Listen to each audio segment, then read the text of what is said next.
I'm in desperate need of a haircut.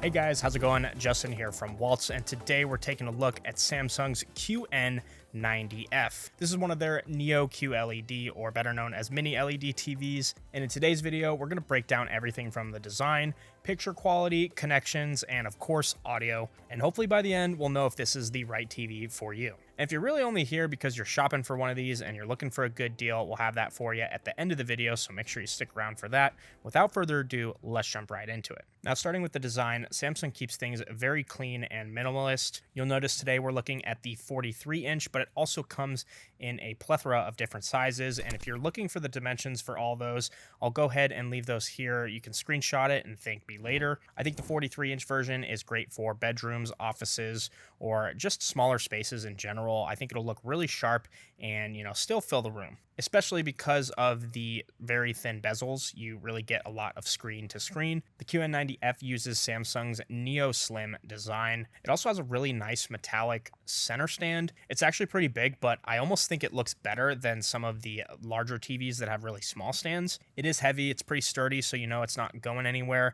And I also like to point out that it will raise the bottom of the TV about 3.1 inches, which is really going to be good for sound bars, especially those bigger sound bars, to make sure that you don't block the screen. If you're mounting it on the wall, obviously this isn't much of an issue. However, I do recommend that you plug in your cables before you mount it on the wall, just because those HDMI ports are tucked in a recessed side of the TV. But yeah, as far as design, I think that's pretty much it. As you can see, the back of the TV is very sleek and modern. Not that you'll really be looking at it much. Now, let's talk about what really matters, and that is the picture quality. Now, like I mentioned earlier, the QN90F is a mini LED, or in Samsung's wording, Neo QLED TV. So you get full LED backlighting and more local dimming zones than you will get on other TVs. What does that mean? Well, you get extremely bright scenes while also being to control that color and contrast in the darker scenes. Is it going to perform as well as an OLED? No, but it's pretty darn close, especially for the price. The blacks do look really deep and the highlights pop, so I feel like it'd be hard to notice unless you're in a really bright room, especially because it does come with that anti-glare screen. Now, as far as all your favorite formats, the 90F does support stuff like HDR10, HDR10 Plus, HLG, pretty much all the fancy bells and whistles of high dynamic range content. And that's good for everybody, whether you're into sports, gaming, or movies. It's always good to have that extra detail. Now, you're also going to get 4K AI Upscaling Pro, which, if you're not familiar with upscaling, essentially what that does is it takes a lower quality image, let's say you're watching something in 1080p, and it scales it up to what it would have been if it was shot in 4K using AI as a learning model. Essentially, the easy way to understand this is it just gets sharper if you're watching content that is a little bit lower in quality. Pair that with its motion accelerator feature up to 165 hertz.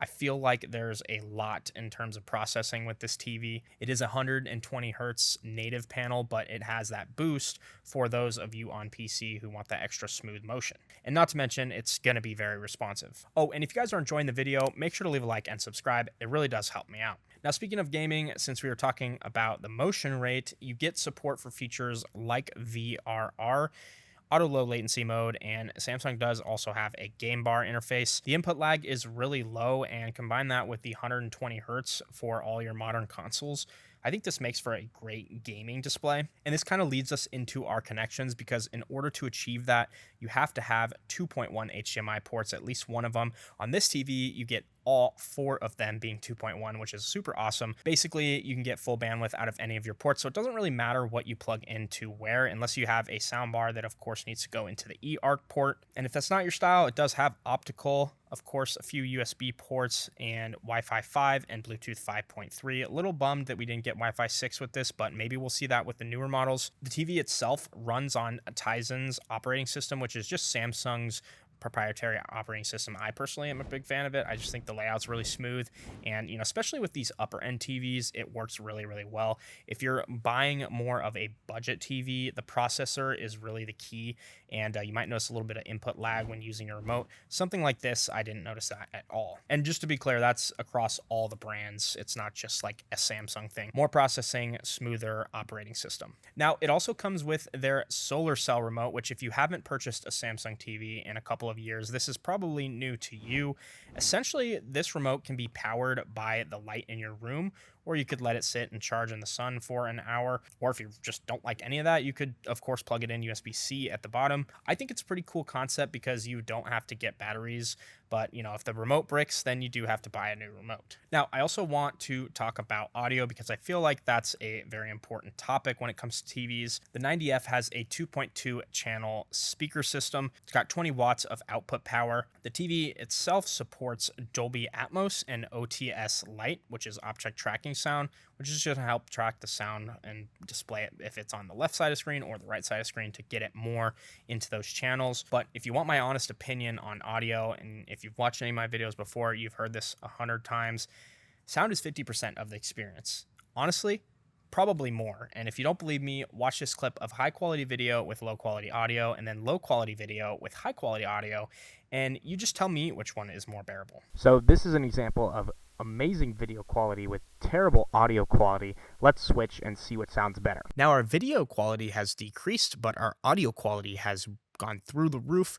Major improvements. What do you guys think? So yeah, I mean, it's probably something you're not thinking about, but when you're budgeting a lot of money for a TV and then you don't get a soundbar to pair with it, it's going to be a little bit underwhelming because they just go hand in hand. Now, I've reviewed tons and tons of soundbars, so there's a ton of great options out there, but if you want to stick with the Samsung brand, something like the QS700F or the 900F maybe would be a good option for this. And the reason I would suggest those over some of the other competitor soundbars that also sound really good is the simple fact that you get the Q Symphony feature, which if you haven't watched our video on Q Symphony, I'll leave that right here. You can go ahead and check that out. The watered down version of what it is it combines your TV speakers with your soundbar speakers. So if you merge the two, you get that feature. If you purchase a JBL soundbar with a Samsung TV, you don't get that feature, unfortunately. So yeah, I mean, the point is adding a soundbar like this is really going to be huge for your overall system. Now, we've talked a little bit about everything, so I think it pretty much wraps up the video. I think the QN90F is a great option for those of you who do a lot of daytime watching in those brighter rooms. It'll still obviously look great at night, but it'll handle the glare a little bit better than OLEDs. With that being said, I do want to know what you guys think about the 90F down in the comments section. If you're someone who already owns it, we'd love to hear your experience. If you've been waiting around for that YouTube only offer, it's down in the description, so make sure to check that out. If you guys enjoyed the video, make sure to leave a like and subscribe, and as always, we'll see you guys in the next one. Thank you guys so much for making it to the end of the video. If this is a product that you're interested, make sure to email me at youtube@waltz so I can get you a special YouTube discount. If you haven't already, subscribe for more videos like these, and we'll see you in the next one.